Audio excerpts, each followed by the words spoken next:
మీరు గనక చూసుకుంటా ఉంటే ఈ కాకాని చేస్తున్నటువంటి ఈ సిలికాన్ కావచ్చు ఈ కావచ్చు మొత్తం మీద ఆ రోజు 3 రోజులు నిరాహార దీక్ష చేశారు.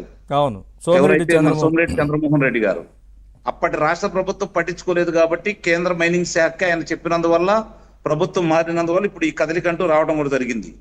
దీనికి వాళ్ళ సంబంధించినంత వరకు ప్రభుత్వమే కదా సార్ అప్పుడు పట్టించుకో. అదే అందుకే చెప్పేది.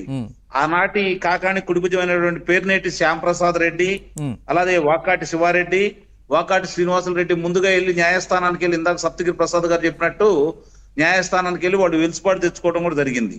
ఇక్కడ మనం గమనించుకోవాల్సిన అంశం ఏంటంటే ఇప్పుడు ఇందాక ప్రసాద్ గారు చెప్తున్నారు 18,000 కోట్ల రూపాయలు మద్యం కుంభకోణం అనేది. 18,000 కోట్ల రూపాయలు కాదండి, 1,22,000 కోట్ల రూపాయలు మద్యం అమ్మకాలు జరిగితే రమారమి బయట వాళ్ళకి సంబంధించి ప్రసాద్ గారు ప్రతి క్వార్టర్ బాటిల్ కి 3.5 రూపాయల కాడికి వసూలు చేశారు. ఎందుకంటే అక్కడ కల్తీ మద్యం చేయడానికి అవకాశం లేదు కాబట్టి.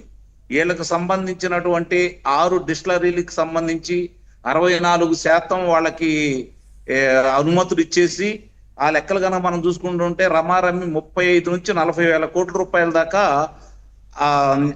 వాళ్ళు దోపిడీ చేసిన విధానం కళ్ళ ముందు కనపడతానే ఉంది. అంటే ప్రభుత్వానికి ఎగ్గొట్టింది జిఎస్టీ కాకండి నేను చెప్పేది.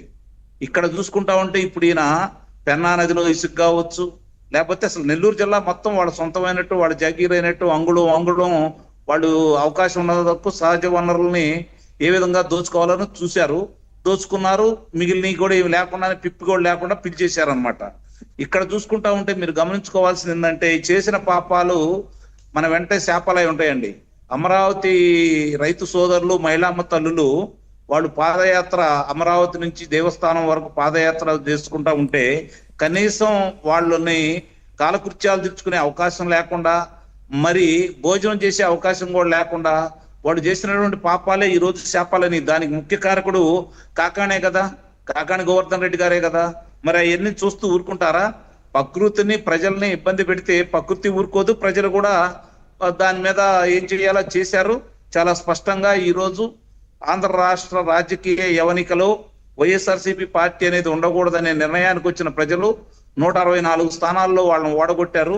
వీడు కనుక కొంచెం జాగ్రత్త పడితే ఇంకొక 5-6 స్థానాల్లో కూడా వాళ్ళకి అవకాశం ఉండేది కాదు. నాకు తెలిసినంత వరకు ఒక్క లోక్సభ స్థానం కూడా వచ్చి ఉండేది కాదు. సరే జరిగిపోయినాయి, వాళ్ళకి చీటం కూడా ఇచ్చేసారు. ఇక్కడ చూసుకుంటా ఉంటే మీరు ఒక్కొక్క అంశం కనుక చూసుకుంటా ఉంటే అతను న్యాయస్థానంలో సంబంధించినటువంటి ఒక వివాదాలు ఉంటే ఆ దస్త్రాలని దొంగ వెళ్ళి ఇంకేమీ కనపడలే అతనికి.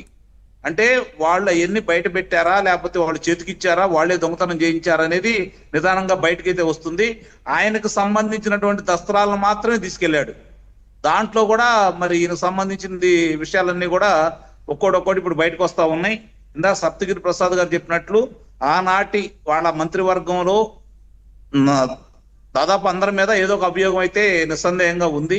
అలాగే కాకుండా 151 శాసనసభ్యుల్లో ఒక 11 మంది తీసేస్తే 140 మంది మీద కూడా కావాల్సినటువంటి అభియోగాలు ఉన్నాయి. కారణం ఏంటంటే వాళ్ళ నియోజకవర్గాల్లో ఉన్నటువంటి సహజ వనరులనే కాకుండా మద్యమే కాకుండా మిగిలిన అన్ని విషయాల్లో కూడా చివరికి భూములు మనకు సంబంధించినంత వరకు ఇప్పుడు చూసుకుంటా ఉంటే భూములు వాళ్ళు దౌర్జన్యంగా లాక్కున్నాయి కావచ్చు, లేకుంటే వాళ్ళకు ఉన్నటువంటి పరిధిని కుదిస్తూ ఎకరం ఉండాలకి 1/2 ఎకరం, 4 ఎకరాలు ఉండే వాళ్ళకి 3 ఎకరాల 50 సెంట్లు మాత్రమే ఉందని చెప్పని ఆ విధంగా వాళ్ళకి ఇష్టమైన వాళ్ళకి దోచిపెట్టిన విధానం కూడా చూసుకుంటా ఉంటే రమారమి 389 ఫిర్యాదులు ఒక భూములకు సంబంధించిందే వచ్చిందండి. ఇట్లాంటివన్నీ కనుక మనం చూసుకుంటా ఉంటే వీళ్ళందరికీ నాకు తెలిసి ఆంధ్రప్రదేశ్ లో ఉన్నటువంటి కారాగారాలు సరిపోతాయి అని అయితే నేనైతే భావించట్లా. వీళ్ళందరూ కూడా ఆనాడు స్వతంత్రం కోసం పోరాడిన వాళ్ళందరూ అందుబాటులో ఉండకూడదని చెప్పిన అండమాన్ నికోబార్ దీవుల్లో ప్రత్యేకమైన కారాగారాలు ఏర్పాటు చేసేసి వాళ్ళని తీసుకెళ్లి అందులో పెట్టారు. ఆ రోజు స్వాతంత్ర సమర యోధులందరినీ కూడా తిరిగి వీళ్ళని ఆ కారాగారాల్లో పెట్టినా కూడా అవకాశం దొరకట్లేదు. పక్కన బంగ్లాదేశ్కి వెళ్లాల్సిన పరిస్థితి అయితే కనపడతా ఉంది. ఎందుకంటే ఒకళ్ళ ఇద్దరా అసలు పప్పు బెల్లాలే ఆంధ్ర రాష్ట్రం వాళ్ళ సొంతమైనట్టు, కేంద్రం వీళ్ళకి రాసిచ్చినట్టు, వీళ్ళు సామంతరాజులు అయినట్టు వాళ్ళ ఇష్ట ప్రకారం ఏది కావాలంటే అది చేసుకుంటా వచ్చారు. ఇప్పుడు జరుగుతున్న విషయాలను చూసుకుంటా ఉంటే ఈ వారం రోజుల్లోనే మీకు చాలా విషయాలు బయటకు వస్తా ఉంటాయి. ముఖ్యంగా విడుదల రజనీ గారు మాజీ మంత్రి గారు, ఆమెకు సంబంధించినంత వరకు కూడా చూసుకుంటా ఉంటే లక్ష్మీ బాలాజీ స్టోన్ సంబంధించి 2,20,00,000 రూపాయలకు సంబంధించి వాళ్ళు పెట్టమంటేనే వాళ్ళ మీద అభియోగాలు పెట్టానని చెప్పని ఆనాటి ఐపీఎస్ ఎవరైతే జాషువా గారు ఉన్నారో స్వయంగా వారు కూడా ఈ రోజు ఫిర్యాదులో విచారణ సందర్భంగా ఆయన ఒప్పుకున్నట్టు కూడా మనకు తెలుస్తా ఉంది. మరి ఇవన్నీ ఉండి కూడా మరి ఆ రోజు ఆమె చాలా చాలా గొప్పగా చాలా చక్కగా మంచి విద్యార్థికురాలు అయ్యుండి ఒక ఇష్టారీతిగా